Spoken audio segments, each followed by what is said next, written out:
প্রিয় দর্শক নমস্কার, আমি শ্রী অক্ষয় কুমার শাস্ত্রী। আমি আজকে আপনাদের বলবো 2025 জানুয়ারি মাসে বৃশ্চিক রাশির রাশিফল। আপনারা অনেকে অনেক দিন ধরে অনেক অপেক্ষায় রয়েছেন, অনেক কষ্ট দুঃখর মাধ্যমে রয়েছেন। বৃশ্চিক রাশির জাতক জাতিকারা হওয়া কাজ হচ্ছে না, নানান রকম সমস্যায় পাজেলড হয়ে পড়েছেন, মানসিক টেনশনে ভুগছেন, মানসিক সমস্যায় ভুগছেন, ঋণ দেনায় পড়ে যাচ্ছেন, অর্থের অভাব হচ্ছে, নানানভাবে চারিদিক দিয়ে পারিবারিক, শারীরিক, মানসিক, অর্থনৈতিক সব দিক দিয়ে নানান সমস্যার মধ্যে রয়েছেন। তো বলবো আপনারা মনোযোগ দিয়ে ভিডিওটি দেখবেন বা শুনবেন। জানুয়ারি মাসের 2025 তারিখের বৃশ্চিক রাশির রাশিফল। জানুয়ারি 2025 কর্মজীবনে চতুর্থ ঘরে শনি গ্রহের উপস্থিতিতে এই মাসে আপনার জীবনে মাঝারি ফলাফলের ইঙ্গিত দিচ্ছে। তাই শনি আপনাকে কাজের চাপ এবং চ্যালেঞ্জ তৈরি করতে পারে। এই রাশির জাতক জাতিকারা যারা ব্যবসায়িক ক্ষেত্রের সাথে যুক্ত আছেন তাদের অধিক মুনাফা পাওয়া ব্যবসার অনিশ্চয়তার সম্মুখীন হতে পারে। এই মাসে আপনাকে প্রতিযোগিতামূলক পরীক্ষা অংশ না নেবার পরামর্শ দেওয়া হচ্ছে এবং তা করা আপনার পক্ষে উপকারী হবে না। অন্যথায় কোনো বড় পদক্ষেপ নেওয়া আপনাকে সমস্যায় ফেলতে পারে। আপনাকে আপনার পরিবারে ঘটে যাওয়া শুভ অনুষ্ঠান বা অনুষ্ঠানের অংশগ্রহণ করতেও দেখা যাবে। পরিবারের সদস্যদের সাথে আপনার সমবয় এই মাসে চমৎকার হবে বা দুজনের মধ্যে মিল মহব্বতটা খুব সুন্দর হবে। চতুর্থ ঘরে শনির অবস্থানের কারণে পারিবারিক জীবনে শান্তি থাকতে পারে এবং আপনাকে পারিবারিক ও সম্পত্তি সংক্রান্ত বিষয়ে সমস্যায় পড়তে হতে পারে।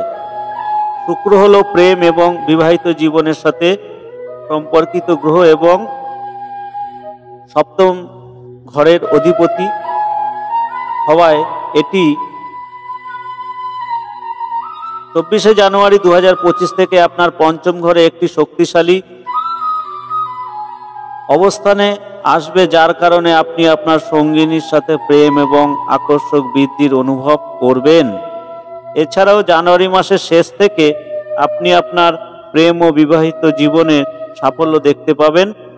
আপনি বাজি বা এবং ট্রেডিং মানে টাকা লাগানো কোনো জায়গায় অনুশীলনের মাধ্যমে বিশাল এবং প্রত্যাশিত অর্থ লাভ করতে পারেন। এই সময় পারলে মাঝে মাঝে আপনারা এক ঘর করে লটারির টিকিট কাটতে পারবেন। বেশি কাটবেন না বা নেশায় পরিণত করবেন না। জানুয়ারি মাসটা এক ঘর করে 30 টাকার টিকিট কাটবেন। আপনার যদি কপালে থাকে তো ওটাতেই হবে, তো নেশায় পরিণত করবেন না।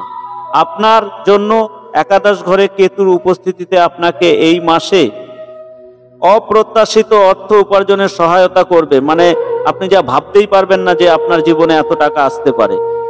এই মাসে আপনি বড় বিনিয়োগের জন্য পদক্ষেপ নিতে পারেন এবং এর থেকে আপনি ভালো মুনাফা অর্জন করতে পারেন, যার কারণে আপনি জীবনে আরো বেশি সন্তুষ্ট অর্জন করতে পারবেন।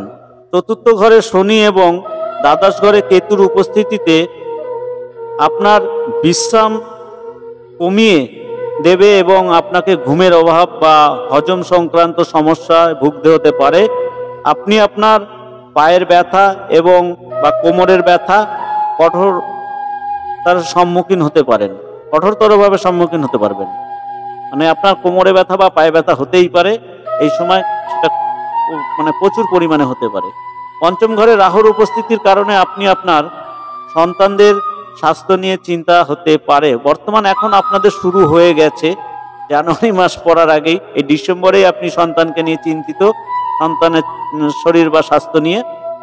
তা এই সময় আপনি আপনার প্রতিকার, আপনি মন্ত্র জপ করবেন কমপক্ষে 27 বার ওম কেতবে নমঃ যদি ব্রাহ্মণ হন ওম করবেন, ওম বলবেন, আর যদি শূদ্র হন তো নমো বলবেন, এবং 108 বার ওম রাহবে নমো এই মন্ত্র জপ করবেন। তাতে আপনার কিছুটা সুরাহা পাবেন, যতটা সমস্যা আছে তার থেকে কিছুটা মুক্তি পাবেন। তো প্রিয় দর্শক, এই পর্যন্ত। আমি আপনাদের আবার বলবো, আমার চ্যানেলটি নতুন, দয়া করে সাবস্ক্রাইব করে নেবেন। যদি ভিডিওটি ভালো লাগে লাইক কমেন্ট শেয়ার করবেন। শেয়ার করে দিলে যে পরবর্তী কেউ আছে আপনার শুভাকাঙ্ক্ষী, তিনি ভিডিওটি দেখে উপকৃত হবেন। তো আপনারা চ্যানেলটি সাবস্ক্রাইব করে নেবেন যাতে পরবর্তী ভিডিও পেতে আপনার অসুবিধা না হয়। এই চ্যানেলটিতে জ্যোতিষ, তন্ত্র, হস্তরেখা এবং বাস্তুর উপরে ভিডিও ছাড়া হবে। ধন্যবাদ আপনাকে।